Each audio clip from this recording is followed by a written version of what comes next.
C'est en Côte d'Ivoire, maintenant que la démocratie va s'installer et que le résultat des urnes est respecté. La France est responsable coupable de l'enlèvement et de la séquestration du président Gbagbo. La France intervient à la demande des Nations Unies pour faire respecter la démocratie. Si c'est ça que vous appelez un gendarme, c'est une interprétation que je ne partage pas. On laisse ce sentiment que la France-Afrique existe toujours, qu'il reste un lien entre l'ancienne puissance coloniale et la Côte d'Ivoire. Moi, je n'entends pas participer ce soir à une fausse polémique. C'est pas une fausse polémique, la question se pose partout en France. On l'a posée à Alain Juppé. C'est pas parce que tout le monde la pose qu'il y a une réalité. Elle n'est pas justifiée. Elle n'est nullement justifiée. Qu'est-ce que vous auriez voulu que la France fasse? Je sais pas, je vous pose la question. La France a agi dans le cadre de la résolution 1975 du Conseil de sécurité des Nations Unies. Une résolution qui a été votée unanimement. Alors, Rost. Ah non, mais moi je suis absolument outré par les propos que j'entends. C'est grâce à des gens comme ça que l'Afrique n'arrive pas à s'élever. Ils continuent à brader le continent, ils continuent à cautionner ce colonialisme qu'il y a eu et qui aujourd'hui, je ne suis ni soutien de Ouattara ni soutien de Gbagbo, mais aujourd'hui Gbagbo a permis de mettre en exergue quelque chose qui se passait en dessous, c'est-à-dire les pays africains qui soi-disant sont sortis de la colonisation, mais qu'on continue à coloniser. Et l'intervention française, et j'entends par exemple ce que disait François Fillon. Il dit, la force licorne n'a pas vocation à rester, elle est en Côte d'Ivoire depuis 2000. Mais elle n'a pas vocation à rester longtemps sur place. Mais elle est depuis 2000. Donc, je ne sais pas à un moment si eux-mêmes se rendent compte d'ailleurs des obscénités. Et quand on veut vendre, on veut continuer comme ça, à placer des pions à la tête de l'Afrique, et quand les gens viennent ici, avec les propos que tient Claude Guéant, justement, sur les immigrés, si on ne veut plus d'immigrés en France, qu'on achète les richesses de l'Afrique au prix où elles doivent être payées. Qu'on renégocie les choses comme certains veulent le faire, ce qu'on déloge à chaque fois. Des langues et des cultures. Attendez, et il y a un problème, il y a des frontières qui ont été fabriquées par les Occidentaux. Alors les frontières, le problème il n'est que là. Le problème il est là. Le problème il n'est que là, c'est un problème de frontières artificielles. Vous avez vu comment ça se passait? Quand vous voyez de quoi est faite la Côte d'Ivoire, elle est faite de 5 peuples différents. Et alors, c'est exactement comme si on prenait tout simplement la Belgique, la France et tout ça. Non, on ne peut pas, il ne faut pas, à la fois Gbagbo, à la fois Ouattara, parle toujours de immuabilité des frontières et intangibilité des frontières. Il faut enlever cette idée d'intangibilité des frontières et permettre au peuple, et aux langues de gérer leur propre destin culturel. Pour qu'un peuple puisse gérer son destin culturel, il faut qu'il ait au moins connaisse ses frontières. Vous, ce que vous voulez dire, c'est que c'est une bataille entre le nord et le sud de la Côte d'Ivoire. Pour le moment, c'est le problème ethnique et malheureusement, ça arrange la France. Parce qu'au nord, on parle une langue, au sud on parle une autre langue, mais pour que tout le monde s'entende, on parle le français. Et comme on veut parler le français, la langue nationale devient le français, donc la langue du maître étant le français, on continue à garder l'impérialisme français. Moi je dis que ce soit pour la Libye ou que la Côte d'Ivoire, il y a des relents d'impérialisme qui reviennent. Des grands relents d'impérialisme qui reviennent. Et ce n'est pas la faute de Gbagbo ou de Ouattara, c'est la faute tout simplement de ces fameuses frontières qui ont été fabriquées artificiellement et qui coupent les peuples en deux et qui joignent des peuples. Donc ce qu'il faut, c'est revoir les frontières à partir d'une vision ethnique de l'Afrique, à partir d'une vision dans laquelle les gens sont fiers d'être eux-mêmes, quelque part. Un flamand, il est fier d'être flamand. Un wallon, il est fier d'être wallon. Pourquoi est-ce qu'un gour ou un krou ou à Caen ne puisse pas être fier? Est-ce que vous savez que, par exemple, à Abidjan, c'est un territoire à Caen, tandis qu'au nord, nous avons les Mandés. Et les Mandés ne parlent pas le court, donc ils parlent tous le français, donc ils parlent le français, donc celui des colonels, celui des lieutenants, celui de ceci et celui de cela, et ils envahissent. Et donc nous avons toujours, tant qu'on ne changera pas les frontières, tant qu'on n'acceptera pas que les peuples puissent gérer leur propre destin culturel sur leur propre territoire linguistique, on aura des ethnocides et des génocides. C'était M. Ouattara, Non, c'est M. Gbagbo. Quand M. Ouattara était Premier ministre, alors je vais vous resituer les choses. M. Martin Bouygues à l'électricité, l'eau, le gaz de la Côte d'Ivoire, donné par M. Ouattara. Sa femme qui était chargée des privatisations à l'époque, sous Houphouët-Boigny. Donc ça date déjà. Aujourd'hui, on a Gbagbo qui est arrivé, qui a confié une partie du port à Bolloré, qui est son ami. Ok. Alors, c'est pas beaucoup mieux, honnêtement. Ces gens, non mais bien sûr, mais ces gens, vous avez une oligarchie, une petite oligarchie, qui elle, mais abjecte, qui se sert justement de l'Afrique et qui se servent en Afrique pour leurs propres intérêts et au détriment des populations. Nous, c'est nous qui comptons chaque jour nos morts. Absolument. D'où votre discours, raison. Ce néocolonialisme. Il faut qu'on sorte de ce néocolonialisme. Il se fait avec la complicité des Africains, d'une partie des Africains. Alors, Patrick. Les écoles et les hôpitaux serbes.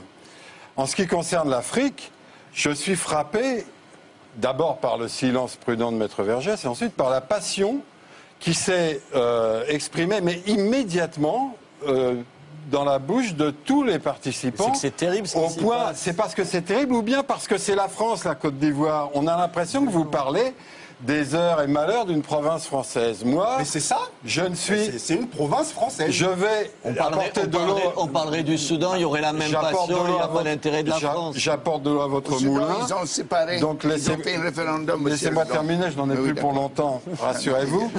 Donc moi, je n'ai pas de passion pour l'Afrique. Je ne suis, comme vous l'avez signalé tout à l'heure, qu'un patriote français. Et donc je pose une simple question. Je n'apporte pas de réponse, mais surtout des questions. Je voudrais savoir pourquoi tous les matins, on me somme de me repentir pour le colonialisme, de me repentir pour les épouvantables hôpitaux, les affreuses routes et les dégoûtants chemins de fer que nous avons bâtis là-bas. Arrêtez là, arrêtez ce laissez-le terminer, laissez-le terminer. Et pourquoi, quand je me suis bien repenti du colonialisme, on m'invite au contraire à m'enthousiasmer et à payer très cher. L'état-major général des armées estime l'ensemble de nos interventions sur 11 territoires, théâtres d'opérations extérieures en ce moment, au prix d'un deuxième porte-avions. Tout le monde sait que si on a un porte-avions, c'est comme si on en avait un demi, avec ce que nous faisons sur 11 théâtres d'opérations extérieures. Alors il faut applaudir à cela, comme il y a 150 ans, la gauche, par la bouche de Jules Ferry, nous invitait à exercer le droit des races supérieures, ainsi s'exprimait la gauche à l'époque, à civiliser les races inférieures. Aujourd'hui, on ne nous parle plus de les civiliser, mais de les démocratiser. En tant que patriote, en tant que pauvre, je ne suis pas très content de payer si cher des interventions qui visent effectivement à maintenir, à rétablir, à déplacer des compradors, des agents. M. Ouattara, il faut le dire, a fait l'essentiel de sa carrière au FMI. Et je vais dire rapidement, sans le démontrer, j'en aurai pas le temps, je ne veux pas abuser de la parole, le FMI est le premier organisateur du pillage de l'Afrique. Nous pouvons être d'accord sur quelques points. L'Afrique est pillée, l'Afrique est volée tous les jours. Il y a une poignée de capitalistes, de gangsters, d'impérialistes qui profitent, ils sont quelques dizaines, qui se remplissent les poches pendant que nos soldats sont tués là-bas et pendant que la masse de la population française doit payer pour ces interventions sur 11 théâtres d'opérations extérieures. Est-ce que ça va suffire? Attendez, quand vous parlez vous avez les capitalistes qui sont des gangsters, qui pillent le pays, mais en même temps, à la fois, ils ne sont pas les seuls à en profiter. On peut imaginer que la France profite de l'argent qui est gagné là-bas, et on peut aussi, peut-être naïvement, imaginer que les Africains profitent de ce qui leur est, de l'électricité qui leur est amenée jusqu'à chez eux. Pas tant que ça. Naïf l'eau est quand même pas mal polluée. Enfin, c'est quand même l'implantation. La nôtre aussi est polluée. Mais... Oui, enfin bon, par les implantations des entreprises, des grandes entreprises françaises quand même. Il y a beaucoup de dommages collatéraux, vraiment. Jacques Vergès, puisqu'on vous a pas entendu et que ça avait l'air. Je crois que là-dessus, ce qui ressort très simplement de cette discussion, c'est que la France, pays modèle. Il n'y a pas de chômeurs en France, il n'y a pas de SDF, il n'y a pas de Roms qu'on expulse. La France, pays modèle, continue à remplir son devoir de civilisation. Et il y a un contentieux électoral en Côte d'Ivoire. Qu'à cela ne tienne, nous allons intervenir.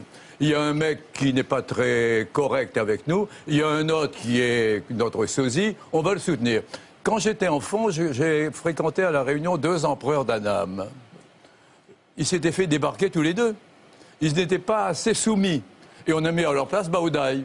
Et maintenant, donc, en Afrique, on essaye de remplacer les types qui ne sont pas très compréhensibles par des Baodaï.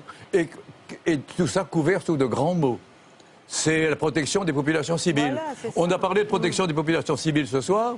On n'a pas parlé des 600 ou 800 personnes tuées à Duéko par les hommes de Ouattara, l'icône démocratique. Ouattara dit lui-même, il a dit qu'il y aurait des enquêtes sur ces massacres, y compris sur ses propres. Il a dit qu'il y aurait des enquêtes. L'enquête est faite par l'ONU. L'ONU conclut à leur culpabilité. Il avait à les condamner. Il ne l'a pas fait.